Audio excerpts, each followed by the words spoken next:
Hello friends, अभिनव career point में आप सभी का स्वागत है। फ्रेंड्स, आज 31 जनवरी 2021 को संपन्न हुई सी टेट की परीक्षा के सॉल्व पेपर के साथ मैं आप लोगों के सामने उपस्थित हैं। तो देर न करते हुए आइए प्रथम बेला में यानी कि सी टेट के प्राइमरी लेवल के पेपर के साथ जो इसका पहला पार्ट है बाल विकास एवं शिक्षा शास्त्र, उसके सॉल्व के साथ आप लोगों के सामने उपस्थित हैं। आप लोग अपने पेपर को इससे मैच कर लें। तो पहला क्वेश्चन था, विविध पृष्ठ भूमियों के अधिगमकर्ताओं को संबोधित करने हेतु एक अध्यापक को, तो इसका जो विकल्प सही है वह इसका विकल्प 4 सही होगा। विविध विन्यासों से उदाहरण लेने चाहिए, यानी कि इसका जो बाकी विकल्प था सभी के लिए मानकीकृत आकलनों का इस्तेमाल करना चाहिए, ऐसे कथनों का इस्तेमाल करना चाहिए जो नकारात्मक रूढ़िबद्ध धारणाओं को मजबूत करें। विविधता संबंधी मुद्दों पर बातचीत टालनी चाहिए। और चौथा विकल्प था, विविध विन्यासों से उदाहरण लेने चाहिए। तो यहाँ विकल्प 4 सही होगा।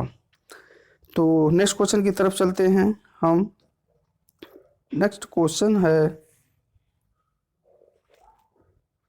तो समस्या समाधान क्षमताओं को किस प्रकार सुसाध्य किया जा सकता है? समरूपों के इस्तेमाल को बढ़ावा देकर के, विद्यार्थियों में डर की भावना पैदा कर, लगातार अभ्यास और कार्यान्वयन पर जोर देकर, समस्याओं के हल हेतु अटल प्रक्रिया के इस्तेमाल को बढ़ावा दे करके। तो दूसरे का विकल्प नंबर 3 सही है, लगातार अभ्यास और कार्यान्वयन पर जोर दे करके, यानी कि विकल्प तीसरा सही होगा। क्वेश्चन नंबर 3 की तरफ चलते हैं। अधिगम कठिनाइयों से जूझते छात्रों की जरूरतों को संबोधित करने के लिए एक अध्यापक को क्या नहीं करना चाहिए? तो तीसरे का ऑप्शन 2 सही है, शिक्षा शास्त्र और आकलन की जटिल संरचनाओं का प्रयोग नहीं करना चाहिए।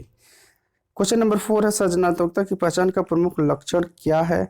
तो इसमें अपसारी चिंतन इसका सही होगा, यानी विकल्प 4 इसमें सही होगा। नेक्स्ट क्वेश्चन 5 की तरफ चलते हैं। निम्न में से अध्यापन अधिगम का सबसे प्रभावशाली माध्यम कौन सा है? तो पांचवें का ऑप्शन 4 संकल्पनाओं के बीच संबंध खोजना, ये सही होगा। क्वेश्चन नंबर 6 की तरफ चलते हैं। एक अध्यापक को दिए गए किसी कार्यकलाप में छात्रों की विभिन्न त्रुटियों का विश्लेषण करना चाहिए, क्योंकि इसका भी ऑप्शन 4 सही होगा। त्रुटियों की समझ अध्यापन अधिगम प्रक्रिया के लिए अर्थपूर्ण है। क्वेश्चन नंबर 7 की तरफ चलते हैं। अधिगम की अभिप्रेरणा को किस प्रकार कायम रखा जा सकता है? तो 7 का भी ऑप्शन 4 सही होगा, प्रवृत्ता अभिमुखी लक्ष्यों पर जोर देकर। क्वेश्चन नंबर 8 की तरफ चलते हैं। शर्मिंदगी क्या है? तो शर्मिंदगी से मतलब है इसका ऑप्शन नंबर 4 सही है, संज्ञान पर नकारात्मक प्रभाव पड़ सकता है। क्वेश्चन नंबर 9 पर चलते हैं। अधिगम का संरचनात्मक विचार यह सुझाव देता है कि ज्ञान की संरचना में, तो 9वें का ऑप्शन 1 सही है, बच्चे सक्रिय भूमिका निभाते हैं। क्वेश्चन नंबर 10 की तरफ चलते हैं। अधिगम के लिए निम्न में से कौन सी धारणा उपयुक्त है? तो अधिगम के लिए योग्यता सुधार्य, ये विकल्प सही होगा। क्वेश्चन नंबर 11 की तरफ चलते हैं। निम्न में से कौन सी परिपाटी विद्यार्थियों में संकल्पनात्मक समझ में बढ़ोतरी करने में सहायक है? तो 11 का ऑप्शन नंबर 2 अन्वेषण और संवाद सही होगा। नेक्स्ट क्वेश्चन 12 की तरफ चलते हैं। बच्चों को सिखाने में कठिनाई होती है जब, तो यहाँ ऑप्शन 4 सही है, वो आंतरिक रूप से अभिप्रेरित हों। नेक्स्ट क्वेश्चन 13 यानी 13वां क्वेश्चन है। अधिगम की सर्वोत्तम अवस्था कौन सी है?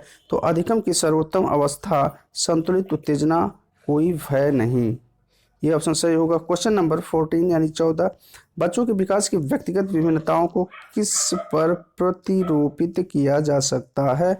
तो 14 का ऑप्शन 2 सही होगा, आनुवंशिकता एवं पर्यावरण की पारस्परिकता पर। क्वेश्चन नंबर 15 यानी 15, एक कार्य के दौरान सायना स्वयं से बात कर रही है कि वह कार्य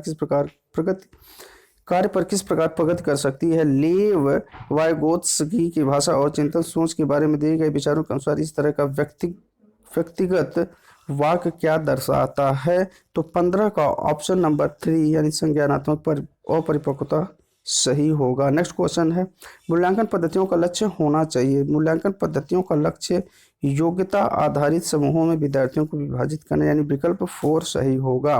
नेक्स्ट क्वेश्चन की तरफ हम बढ़ते हैं। 17, एक गतिविधि के दौरान छात्रों को संगत करते देख एक अध्यापक बच्चों को संकेत और इशारे जैसे क्या कि वो कैसे प्रदान करने का फैसला लेती है। लेव वाइगोत्स्की के सिद्धांत के अनुसार अध्यापिका की यह योजना, यानी क्वेश्चन नंबर 17 का ऑप्शन 4 सही है। अधिगम के लिए पाड़ आधारभूत संरचना काम करेगी। क्वेश्चन नंबर 18 की तरफ चलते। एक खेल क्रिया के दौरान चोट लगने पर रोहन रोने लगा। यह देखकर उसके पिता ने कहा, लड़कियों की तरह व्यवहार ना करो, लड़के रोते हैं नहीं, लड़के रोते नहीं हैं। पिता का यह कथन लैंगिक भेदभाव को बढ़ावा देता है। लैंगिक भेदभाव को बढ़ावा देता है, यानी कि विकल्प यहाँ पर विकल्प 2 सही होगा। लैंगिक भेदभाव को कम करता है, लैंगिक समानता को बढ़ावा देता है, लैंगिक रूढ़िवादिता को दर्शाता है, लैंगिक रूढ़िवादिता को चुनौती देता है, यानी लैंगिक रूढ़िवादिता को दर्शाता है। यह विकल्प 3 सही होगा। क्वेश्चन नंबर 19 है, एक प्रगतिशील कक्षा में का विकल्प जो है ज्ञान के संचरण के प्रचुर मौके प्रदान करने चाहिए। ये ऑप्शन ए सही होगा। नेक्स्ट क्वेश्चन 20 की तरफ चलते हैं। 20 क्वेश्चन है, लॉरेंस कोलबर्ग के सिद्धांत के अनुसार किसी कार्य को इसलिए करना क्योंकि दूसरे इसे स्वीकृति देते हैं। नैतिक विकास के, यानी कि 20वें का ऑप्शन 3 सही होगा। प्रथा पूर्व यहाँ भरा जाएगा। नेक्स्ट क्वेश्चन 21 की तरफ चलते हैं। बच्चों के समाजीकरण के संदर्भ में निम्न में से कौन सा कथन सही है? तो 21 का ऑप्शन 3 सही होगा। विद्यालय समाजीकरण का एक द्वितीयक कारक है और परिवार समाजीकरण का प्राथमिक कारक है। नेक्स्ट क्वेश्चन 22 की तरफ चलते हैं। बहुबुद्धि का सिद्धांत जोर देता है। ये क्वेश्चन 22 का ऑप्शन 2 सही होगा। बुद्धि में कोई व्यक्तिगत विभिन्नताएं नहीं होती हैं। क्वेश्चन नंबर 23 की तरफ चलते हैं। जीन पियाजे के संज्ञानात्मक विकास के सिद्धांत में पूर्व संक्रियात्मक अवस्था में विकास का मुख्य गुण क्या होता है? तो 23 का ऑप्शन 4 सही होगा। विचार सोच में केंद्रीयकरण। नेक्स्ट क्वेश्चन 24 की तरफ चलते हैं। विकास के संदर्भ में निम्नलिखित कौन सा कथन सही है? तो 24 का ऑप्शन 3 सही होगा। विकास की दर सभी संस्कृतियों में सभी के लिए समान होती है। क्वेश्चन नंबर 25 की तरफ चलते हैं। लेव वाइगोत्स्की का सामाजिक सांस्कृतिक परिप्रेक्ष्य अधिगम प्रक्रिया में 25 का ऑप्शन 3, यानी कि सांस्कृतिक उपकरणों के महत्व पर जोर देता है, यानी कि 3 ऑप्शन तीसरा सांस्कृतिक उपकरण सही होगा। 26 की तरफ चलते हैं। जीन पियाजे अपने संज्ञानात्मक विकास के सिद्धांत में संज्ञानात्मक संरचनाओं को 26 का स्कीमा मनोबंध सही होगा के रूप में वर्णित करते हैं, यानी ऑप्शन नंबर 2 स्कीमा मनोबंध सही होगा।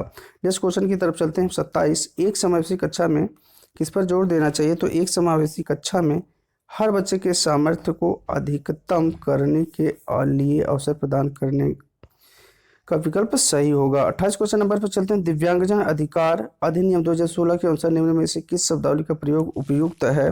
तो इसमें छात्र जिसे शारीरिक दिव्यांगता है, ये ऑप्शन सही होगा, यानी फर्स्ट ऑप्शन सही होगा। 29 की तरफ चलते हैं। जन्म से किशोरावस्था तक बच्चों में विकास किस क्रम में होता है? तो यहाँ ऑप्शन सांवेदिक मूर्त अमूर्त, यानी कि विकल्प 3 सही होगा। क्वेश्चन नंबर 30, यानी कि 30वें क्वेश्चन और CDP चाइल्ड बाल विकास का अंतिम क्वेश्चन है। एक प्रगतिशील कक्षा में व्यक्तिगत विभिन्नताओं को किस प्रकार देखा जाना चाहिए? तो अध्यापन अधिगम प्रक्रिया की परियोजना के लिए महत्वपूर्ण है। ये 2 ऑप्शन नंबर 2 सही होगा।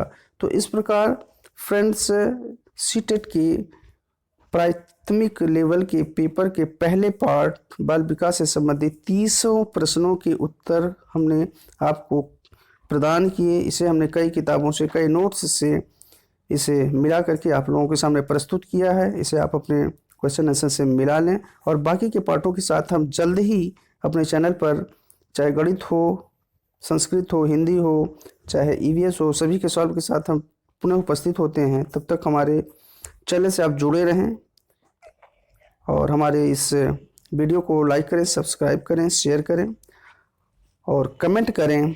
अगले पार्ट के साथ हम पुनः जल्द ही वापस आते हैं। तब तक के लिए ओके, थैंक्स।